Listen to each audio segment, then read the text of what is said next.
স্বাগতম জিজেস লাভ বাংলা চ্যানেলে। আজ আমি এমন একটি বিষয় নিয়ে কথা বলতে চাই যা আমাদের প্রত্যেকের জীবনে কখনো না কখনো আসে। ভাবুন তো সেটা কি? সেটা হলো ভয়। ভয় আমাদের দুর্বল করে দেয়, আমাদের চিন্তাগুলোকে গ্রাস করে ফেলে, আর অনেক সময় আমাদের বিশ্বাসকে কাঁপিয়ে দেয়। ভয় আমাদের চোখে অন্ধকার দেখায়, ভবিষ্যৎকে অনিশ্চিত করে তোলে, আর আমাদের শান্তি কেড়ে নেয়।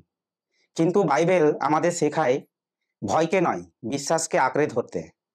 পুরাতন নিয়মে আমরা পড়ি, এক বিশাল দৈত্য গলিয়াত ইসরায়েল এর সেনাদের চ্যালেঞ্জ করেছিল। তার দেহের উচ্চতা, তার বর্ম, তার গলার আওয়াজ সবকিছু এত ভয়ঙ্কর ছিল যে সেনারা ভয়ে কাঁপছিল। কেউ তার সামনে দাঁড়াতে সাহস পায়নি। কিন্তু এক কিশোর রাখাল ছেলে, তার নাম দাউদ, সামনে এলো। তার হাতে কোনো তারোয়ার বা ঢাল ছিল না, শুধু ছিল একটা সাধারণ বাটুল আর 5টা মিশ্রণ পাথর। মানুষ ভাবলো, এই ছেলেটা কি করে দৈত্যকে হারাবে? কিন্তু দাউদ গলিয়াতের সামনে দাঁড়িয়ে বলল, তুমি তলোয়ার, বর্ষা, ঢাল নিয়ে আমার বিরুদ্ধে আসছো, কিন্তু আমি সর্বশক্তিমান প্রভুর নামে তোমার বিরুদ্ধে দাঁড়িয়েছি। এই কথার ভেতরেই ছিল দাউদের বিশ্বাস। সে জানতো শক্তি বা অস্ত্র দিয়ে নয়, প্রভুর শক্তি দিয়ে বিজয় আসে। এবং ঠিক তাই ঘটল।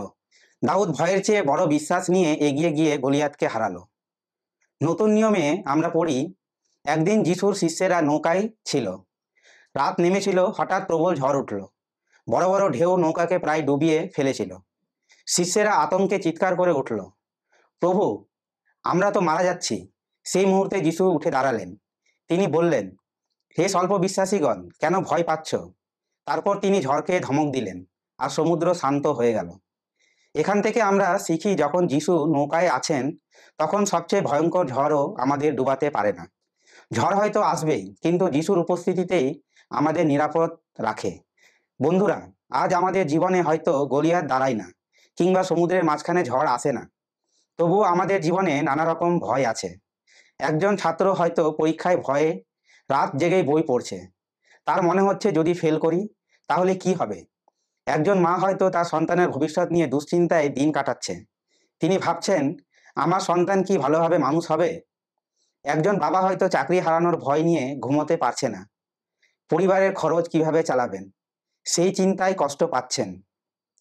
হয়তো কেউ অসুস্থ হয়ে পড়ছে, ডাক্তার খারাপ রিপোর্ট দিয়েছেন, আর ভয়টা বুকের ভেতরে কাঁপছে। ভবিষ্যতে কি হবে? এসব ভয় আমাদের জীবনে অস্থির করে তোলে। কিন্তু ঈশ্বর আমাদের বলেন, যিশায়া তার 41 অধ্যায় 10 পদে, ভয় করিও না, কারণ আমি তোমার সঙ্গে সঙ্গে আছি। ব্যাকুল হইও না, কারণ আমি তোমার ঈশ্বর।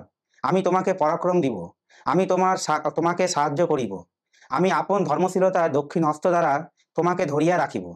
এই প্রতিশ্রুতির ভেতরে লুকিয়ে আছে আমাদের আশ্বাস। মানুষ হয়তো সবসময় পাশে থাকতে পারবে না, পরিস্থিতি হয়তো সবসময় সহজ হবে না, কিন্তু প্রভু নিজেই বলেছেন, আমি তোমার সঙ্গে আছি। যদি সর্বশক্তিমান ঈশ্বর আমাদের সঙ্গে থাকেন, তাহলে আমরা কেন ভয় পাব? চলুন একসাথে একটা ছোট্ট প্রার্থনা করি।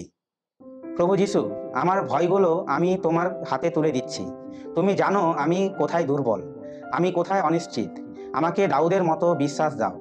আমাকে শেখাও তোমার উপস্থিতিতে শান্ত থাকতে। আমি বিশ্বাস করি তুমি আমার জীবনের ঝড় শান্ত করবে। আমেন। বন্ধুরা, ভয় আমাদের জীবনে আসবেই, কিন্তু ভয়ের ওপরে দাঁড়ায় আমাদের বিশ্বাস। দাউদ বিশ্বাসে গলিয়াতকে জয় করেছিল, আর যিশু উপস্থিতি শিষ্যদের ঝড়ের মাঝেও নিরাপদ করেছিল। আপন জীবনেও ঈশ্বর সেই একই রকম আশ্চর্য কাজ করবেন, যদি আপনি ভয়ের পরিবর্তে বিশ্বাসকে আঁকড়ে ধরেন। যদি আজকের বার্তাটি আপনাকে আশীর্বাদ করে থাকে, আপনার বন্ধুদের সঙ্গে শেয়ার করুন। আর সাবস্ক্রাইব করতে ভুলবেন না জিজেস লাভ বাংলা চ্যানেলকে। আর কমেন্টে লিখে জানান, আজ আপনি কোন দুশ্চিন্তা ঈশ্বরের হাতে তুলে দিচ্ছেন। মনে রাখবেন, যিশু আপনাকে ভালোবাসেন, আর তিনি আপনার দুশ্চিন্তা থেকেও অনেক বড়। আবার দেখা হবে পরের ভিডিওতে। ঈশ্বর আপনাদের আশীর্বাদ করুন। ধন্যবাদ।